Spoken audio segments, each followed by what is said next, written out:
విజయవాడ ఉగ్రలింకుల కేసులో కేంద్ర సంస్థలు రంగంలోకి దిగాయి. నిందితుల రెండో విడత కస్టడీలో రెండో రోజున కేంద్ర దర్యాప్తు సంస్థ ఎన్ఐఏ, కేంద్ర నిఘా విభాగం ఐబీ అధికారులు నిందితులను వేర్వేరుగా ప్రశ్నించారు.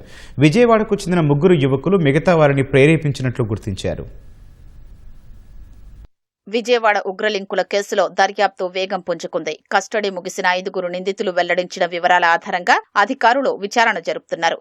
ప్రస్తుతం రెండో విడత కస్టడీలో ఉన్న నిందితులపై ప్రశ్నల వర్షం కురిపించారు.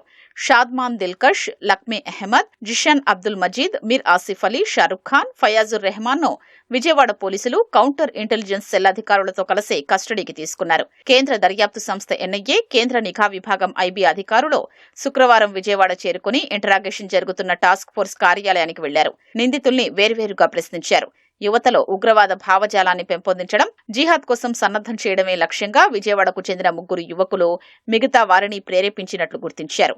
ఒక్కొక్కరు 5-6 ఇన్స్టా ఐడీల ద్వారా జిహాదీ భావజాలాన్ని వ్యాపింపజేస్తున్న తీరు గురించి ప్రశ్నించారు. విదేశీ హ్యాండ్లర్ల గుట్టు తెలుసుకునేందుకు ప్రయత్నించారు. ఇంకా ఎంతమందితో సోషల్ మీడియాలో టచ్లో ఉన్నారో అనే కోణంలో నిందితుల్ని ప్రశ్నించారు.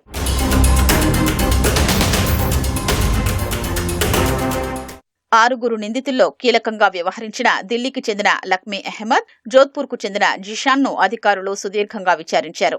ఈ కేసు పలు రాష్ట్రాలతో ముడిపడినందున ఎన్ఐఏ చేతికి పూర్తి స్థాయిలో వెళ్లనుంది. చివరి విడత నిందితుల రిమాండ్ సోమవారంతో ముగియనుంది.